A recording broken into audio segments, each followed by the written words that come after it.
Hello guys, good morning. So welcome to my vlog. Another day, another vlog. So welcome back to my channel, Fresa May Vlog. So, nakaligo na ako guys. So early in the morning, chan. Nagtataka kayo kung mas palagi akong nag-video during morning kasi yun kasi yung time na mas gusto kong mag-video chan para sa aking YouTube channel. So, ngayong umaga ay, anong oras na ba? 10 minutes. 10 minutes to 7 in the morning. So, ang mga kabataan, dito sila natutulog sa sala. Imbis na doon sila matulog sa itaas. Kasi may kwarto naman doon, ayaw nila doon. Ewan ko ba. Mas nagustuhan nilang matulog dito sa baba. Kasi malamig daw. Pero pag gabi, doon sa itaas, malamig naman siya. Pero pag morning, mga late morning na or mga afternoon, basta daytime, super duper ang init. Kasi grabe talaga ang sikat ng araw. O, diba? So, yung isa, nagpagupit ng buhok. Ayan, naka-Shaolin kid yan siya. Si Bumase. So, early in the morning, holding his cellphone. B, eating time na, B. So, nagluto pala ngayon si Mother Dear ng binignit. So, parang binignit na rin ang aming breakfast ngayong umaga. So, ipakita ko sa inyo guys, ang binignit ni Mother Dear. Ayan. Diba?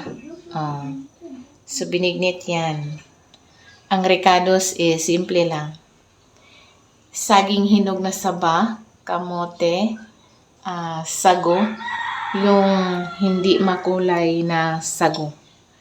Yung original yata ang kulay ng sago. So, yun ang kanyang mga recados at saka gabi. Pero, ibang klaseng gabi kasi instead na gabi na violet is, ang kanyang, yung tanim namin na gabi na galing doon sa aming backyard.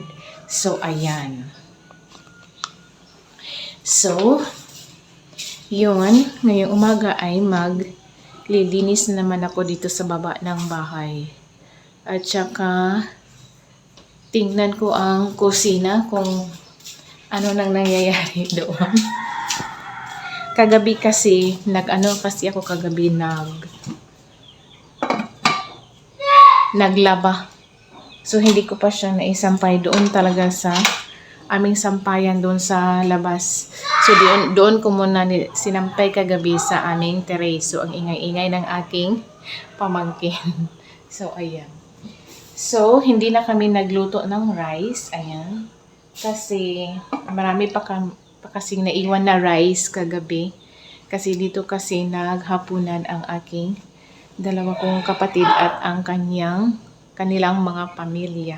So, dito sila naghapunan after nila mag-church. So, ayan. So, nakatambak na naman doon ang aming lavatory. Diba? So, ito yung niluto ni Mother Dear na binignit. Diba? Super duper ang dami.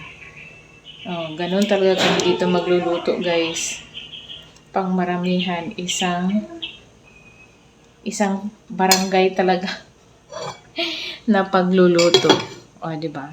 So, wala na itong takip ng kaldero na to kasi nasira na. Ito na lang ang natira. So, ibang takip na lang ang ginamit. Diba? So, nakaluto din. So, recycle lang kumbaga sa mga gamit dito sa bahay ni Mother Dear. So, ito naman yung pinagkumutan niya ng niyog. So, ayan. Yan yung sapal ng niyog. Ito.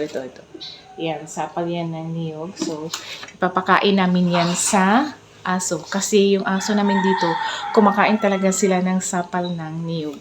So, ayan. Di ba nakatiwangwang?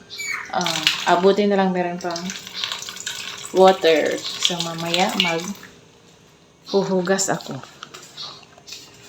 So, punta tayo dito sa aming CR ko. Nakaimpok na ba ako ng tubig? Ayan, nakaimpok na pala ako ng tubig. Ayan. Pasensya na po, pasintabi po sa mga taong nakakaiyo sa CR namin. Shh! Please! Silent please! Silent yung phone! Okay. Ang ingay kasi ng kanilang phone, my God. You know na. Char. Bumashi! You eat na kasi mother is preparing na for breakfast na yung binignit. Kuya, diba? Ang kalat pa dito. Umaga, kalat pa talaga dito. So, ayan. Ito yung nagtitinda din kasi kami ng mineral water, guys. So, ayan. Pero, kaunti lang talaga ang bumibili ng aming mineral water. Pero, at least, para na lang din sa aming consumable water refill dito sa bahay. Kasi, refilling water kasi ang iniinom namin. Ganon. So, si mother, busy na rin doon. Nagsasampay na siya. So, inilipat na niya yung mga nilabhan ko kagabi.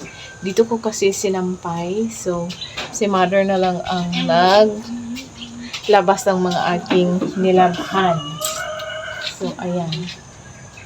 Dahan-dahan lang mother kasi ang haba-haba mo kasi. Baka mabali ang kuan.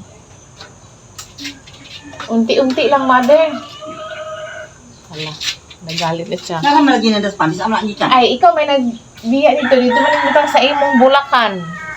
Diba? Nakahanap kasi si mother ng kanyang dustpan kung saan daw nailagay. Kagabi pa yan siya naghahanap ng dustpan. Pero, siya rin pala ang nag-iwan doon sa labas. Nakita ko kagabi na. Ay, ngayong umaga lang. Nung pagkagising ko, lumabas kasi ako kasi nag-video ako ng short video doon sa sunrise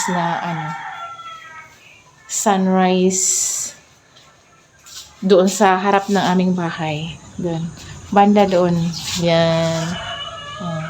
Maganda kasi tingnan dyan pag maagang, mga 5 a.m. Ganun. Yung pasikat na talaga.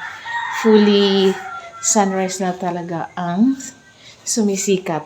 Ang gandang tingnan. Lalo na doon sa itaas ka magtingin. Banda doon. Diba? So, ayan. So, yan lang muna ang update sa aking mga kaganapan ngayong umaga, ngayong araw na ito. So, please subscribe to my YouTube channel, Fresa May Vlog. Thank you for watching, guys. Bye!